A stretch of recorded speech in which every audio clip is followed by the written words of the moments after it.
अस्सलाम वालेकुम dear student, उम्मीद करता हूं कि आप लोग ठीक होंगे। आज इस लेक्चर में हम डिस्कस करते हैं atrial septal defect versus ventricular septal defect, ESD versus USD, इन दोनों के दरमियान डिफरेंस क्या है। आज इस लेक्चर के अंदर हम ये डिस्कस करते हैं, ठीक है। तो इससे पहले ESD वर्सेस VSD, इससे पहले आपको तीन चीजें आनी चाहिए, ठीक है। Internal structure of the heart की हमारे पास जो इंटरनल स्ट्रक्चर है वो आपको आनी चाहिए। इसके साथ जो ब्लड सर्कुलेशन है वो आपको आनी चाहिए, ठीक है। और इसके साथ साथ जो हमारे पास सिम्पटम है जो डिवाइड करता है right side and left side of the heart, ये आपको आनी चाहिए कि ये सिम्पटम क्या होता है, ठीक है। तो हमारे पास सबसे पहले हमारे पास आता है, जैसे कि हमने पहले बताया, internal structure of the heart. तो internal structure of the heart हमारे पास जो है राइट साइड और लेफ्ट साइड है। राइट साइड डिवाइड होता है फ्रॉम द लेफ्ट साइड, ठीक है। वो कौन करवाता है? वो सिम्पटम करवाता है, ठीक है। Right side of the heart divide करवाता है from the left side of the heart. कौन करवाता है? सिम्पटम। सिम्पटम एक दीवार की शक्ल इख्तियार करता है, एक दीवार की तरह जो है ना वो काम करवाता है, ठीक है। मिसाल के तौर पर ये हमारे पास एक कमरा है, इसके साथ दूसरा कमरा है। जो इसके दरमियान में जो दीवार है वो दीवार का फंक्शन क्या है, काम क्या है? ये कमरा अलग करवाता है दूसरे कमरे से। इस तरीके से सिम्पटम का फंक्शन भी सेम ही होता है। अच्छा, तो हमारे पास जो right side of the heart है, हमारे पास मिसाल के तौर पर आप यहाँ पर देखो, ठीक है। यहाँ देख, ये हमारे पास जो है ना, ये हमारे पास राइट साइड है, ठीक है। और ये हमारे पास, ठीक है, लेफ्ट साइड है। जो right side of the heart है वो किसके साथ गेम खेलता है? डीऑक्सीजनेटेड ब्लड के साथ गेम खेलता है, ठीक है। जो हमारे पास right side of the heart है वो किसके साथ गेम खेलता है? डीऑक्सीजनेटेड ब्लड के साथ गेम खेलता है। और जो हमारे पास left side of the heart है, ठीक है, वो किसके साथ गेम खेलता है? वो ऑक्सीजनेटेड ब्लड के साथ गेम खेलता है। अच्छा, तो हमारे पास यहाँ तक तो आ गया। इसके बाद हमारे पास हमारे पास एट्रियम है, ठीक है, एक वेंट्रिकल है। फिर हमारे पास यहाँ पर जो है ना डिवाइड होता है, एट्रियम और वेंट्रिकल डिवाइड होता है। ये हमारे पास हो गया राइट एट्रियम, तो ये हमारे पास लेफ्ट एट्रियम हो गया, ठीक है। तो ये हमारे पास हो गया राइट वेंट्रिकल, तो ये हमारे पास हो गया लेफ्ट वेंट्रिकल। अच्छा, तो ये हमारे पास internal structure of the heart हो गया, ठीक है। चार चेंबर है, ठीक है। सिस्टम डिवाइड करता है right side of the heart from the left side of the heart, ठीक है। इसके बाद हम जाएंगे ब्लड सर्कुलेशन में। जो हमारे पास जो डीऑक्सीजनेटेड ब्लड होती है वो आता है फ्रॉम द बॉडी से। कहाँ पर? राइट एट्रियम में आता है, ठीक है। यहाँ पर आता है राइट एट्रियम में, ठीक है, यहाँ पर आता है। किसके जरिए?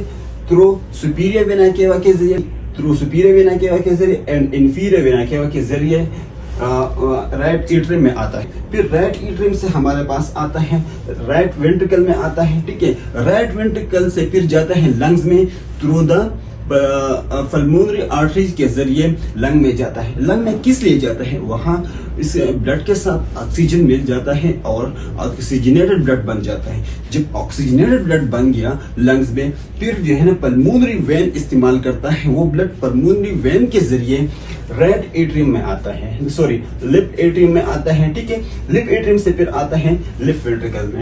जब लेफ्ट वेंट्रिकल में आ गया ब्लड, लेफ्ट वेंट्रिकल में जब ब्लड आ गया तो फिर आयोटा के जरिए बॉडी में डिस्ट्रीब्यूट होता है। सारे बॉडी में डिस्ट्रीब्यूट होता है, रेस्ट ऑफ द बॉडी में जाता है। ये हमारे हो गया ब्लड सर्कुलेशन। और सेप्टम, जो मैंने तो आपको बताया, सेप्टम एक दीवार की तरह काम करता है। Right side of the heart divide करता है from the left side of the heart, ठीक है। तो इस डिजीज में, इस एब्नॉर्मलिटीज में हम सेप्टम पे बात करते हैं। सेप्टम जो है ना वो सही तरीके से नहीं बन जाता ड्यूरिंग प्रेगनेंसी या बिफोर द बर्थ। वो सही तरीके से क्लोज नहीं होता ड्यूरिंग प्रेगनेंसी या बिफोर द बर्थ, ठीक है। आए अच्छी तरीके से आपको हम एक्सप्लेन करते हैं।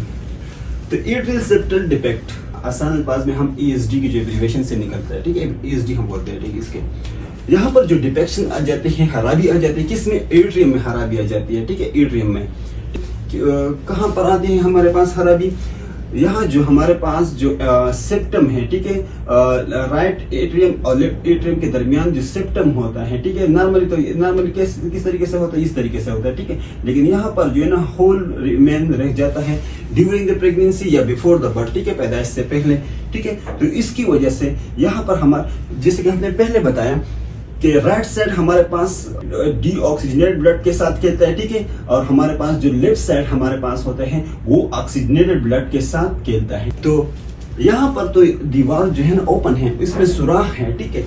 तो हमारे पास यहाँ से जाएगी डीऑक्सीजनेटेड ब्लड और वहां से आएगी ऑक्सीजनेटेड ब्लड। तो वहां पर जो डीऑक्सीजनेटेड ब्लड होते हैं और ऑक्सीजनेटेड ब्लड होते हैं वो मिक्सअप होते हैं, ठीक है। तो इसकी वजह से पेशेंट को cyanosis, frequent illnesses and tachycardia, tachypnoea का सामना पड़ता है।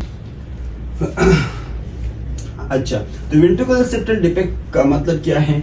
वेंट्रिकल की जो सेप्टम है उसमें खराबी आ जाती है, मतलब वहां पर जो वेंट्रिकल के दरमियान राइट वेंट्रिकल, ठीक है, राइट वेंट्रिकल और लेफ्ट वेंट्रिकल के दरमियान, ठीक है, राइट वेंट्रिकल और लेफ्ट वेंट्रिकल के दरमियान जो सेप्टम होती है वो सही तरीके से नहीं बन जाता ड्यूरिंग द प्रेगनेंसी, या वो सही तरीके से क्लोज नहीं होता before the birth, child birth. तो इसकी वजह से ये जो होल है, ठीक है, ये हमारे पास यहाँ पर जो है ना एक होल रिमेन रह जाता है, ठीक है। तो इसकी वजह से हम, जैसे कि हमने पहले बताया कि राइट साइड हमारे पास ऑक्सीजनेटेड ब्लड के साथ डीऑक्सीजनेटेड ब्लड के साथ खेलता है, ठीक है, और लेफ्ट साइड हमारे पास जो ऑक्सीजनेटेड ब्लड के साथ खेलता है। तो यहाँ पर जो है ना ये ऑक्सीजनेटेड और डीऑक्सीजनेटेड ब्लड जो है वो मिक्सअप होता है, ठीक है। तो इसकी वजह से वेंट्रिकुलर सेप्टल डिफेक्ट और एट्रियल सेप्टल डिफेक्ट जो है ना डेवलप होता है।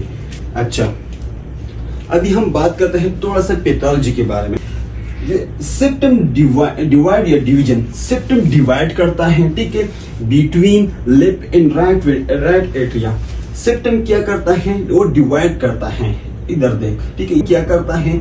सेप्टम डिवाइड करता है, ठीक है, right atrium from the left atrium, but does not full form and close before the birth. यहाँ पर आप देखो, लेकिन नॉर्मल में तो सेप्टम डिवाइड करता है left and right atria, left and right atria divide करता है, लेकिन यहाँ पर एब्नॉर्मलिटीज कहाँ पर आते हैं? ये सेप्टम में आता है, सही तरीके से वो डिवाइड नहीं करता, यहाँ पर रिमेन होल रह जाता है क्योंकि वो सही तरीके से नहीं बन जाता या क्लोज नहीं होता बिफोर द बर्थ या ड्यूरिंग द प्रेगनेंसी के दौरान। तो इसकी वजह से जो ब्लड होते हैं वो मिक्सअप होता है, ठीक है। तो हमारे पास आ गया atrial septal defect. Atrial septal defect सिर्फ और सिर्फ सिंपली ये याद रखें कि हमारे पास कहाँ पर आ जाती है? एट्रियम में खराबी आ जाती है। एट्रियम में कहाँ पर?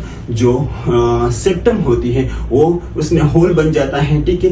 तो इसकी वजह से ब्लड जो है ना वो मिक्सअप होती है, ठीक है। अच्छा, वेंट्रिकुलर सेप्टल डिफेक्ट की हम बात करते हैं। सेप्टम डिवीजन या divide between the left and right ventricles, ठीक है। सेप्टम क्या करता है? जो वो डिवाइड करता है लेफ्ट एंड राइट वेंट्रिकल्स, ठीक है, लेकिन यहाँ पर क्या करता है? But does not fully form and close before the birth. Same ही है, ठीक है।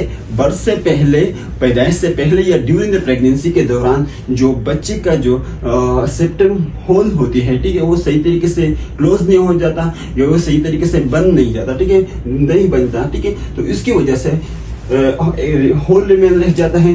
तो इसकी वजह से फिर ब्लड जो है ना, ऑक्सीजनेटेड ब्लड और डीऑक्सीजनेटेड ब्लड जो है ना वो मिक्सअप होता है। तो पेशेंट के ब्लड में या बच्चे के जो ब्लड होती है उसमें ऑक्सीजन की मिकदार कम होती है, तो इसकी वजह से साइनोसिस, हाइपोक्सिया में चला जाता है पेशेंट। अच्छा, साइन सेप्टम की हम बात करते हैं। तो साइन सेप्टम तकरीबन सेम ही है दोनों में, एट्रियल सेप्टल डिफेक्ट और वेंट्रिकुलर सेप्टल डिफेक्ट। अच्छा, तो सबसे पहले हमारे पास आता है फ्रीक्वेंट इलनेस। फ्रीक्वेंट इलनेस, बच्चे बार बार बीमार होते जा रहा है क्योंकि उसकी इम्यून सिस्टम वीक होता है। इसमें दो मेन सिस्टम इन्वॉल्व होते हैं हमारे पास, कार्डियक सिस्टम और रेस्पिरेटरी सिस्टम जो हमारे पास लंग्स होते हैं, ठीक है, वो इन्वॉल्व होता है। तो इसकी वजह से पेशेंट बार बार फेल होते जा रहे हैं, ठीक है। फेलियर टू गेन वेट, और बच्चा जो है ना वेट को गेन नहीं कर सकता क्योंकि पोर एपेटाइट एंड फीडिंग, वो सही तरीके से उसको भूख नहीं लगता और फीडिंग नहीं करती, ठीक है, सही तरीके से। टैकीकार्डिया एंड टिकिपनिया, और उसकी जो हार्ट रेट होती है, रेस्पिरेटरी रेट होती है, वो भी इंक्रीज होता है अपनी नॉर्मल रेंज से, तो उसको टैकीकार्डिया और टिकिपनिया का सामना पड़ता है। अच्छा, साइनोसिस, ब्लू नेल्स एक्सेट्रा। अच्छा, साइनोसिस क्यों होता है? साइनोसिस इस वजह से होता है, वहाँ जो राइट एट्रियम और लेफ्ट एट्रियम में जो ब्लड होती है, डीऑक्सीजनेटेड और ऑक्सीजनेटेड ब्लड, वो मिक्सअप होते हैं, ठीक है। तो उसकी वजह से ऑक्सीजन का मिकदार कम होता है ब्लड में, तो इसकी वजह से पेशेंट को साइनोसिस डेवलप हो जाता है। और हमको किस तरीके से नजर आता है, हमारे जो नेल्स होती है वो ब्लूइश नजर आती है, हमारे जो लिप्स होती है इनसाइड द माउथ हमको ये ब्लूइश नजर आएगी, ठीक है।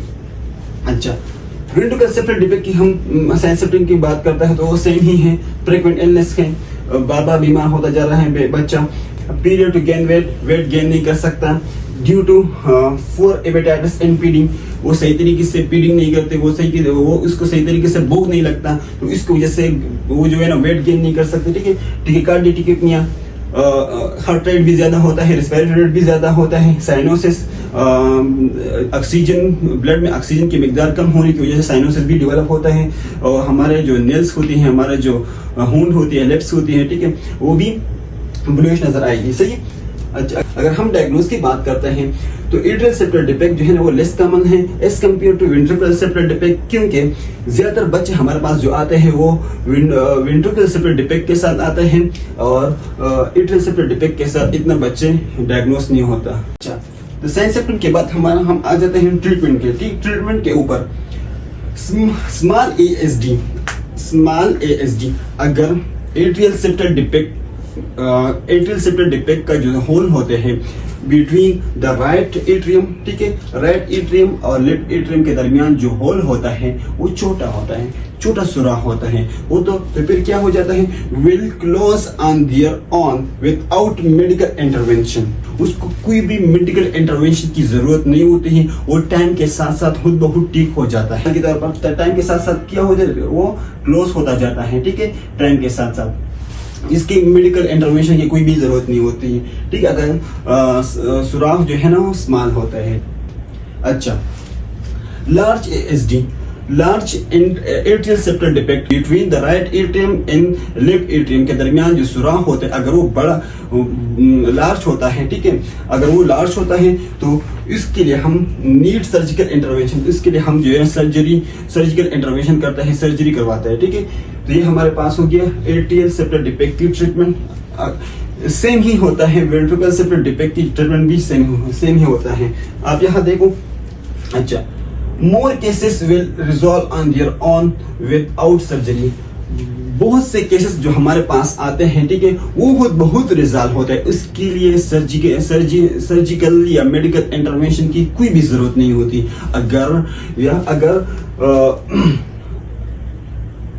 अगर VSD लार्ज है, अगर यहाँ पर between the right ventricle and left ventricle के दरमियान जो सुराख होती है, अगर वो लार्ज होते हैं तो इसके लिए फिर हम मेडिकल और सर्जिकल इंटरवेंशन दोनों करते हैं। तो ये आज का टॉपिक है, ठीक है, atrial septal defect, ventricular septal defect में डिफरेंस क्या था, आज हमने ये डिस्कस किया।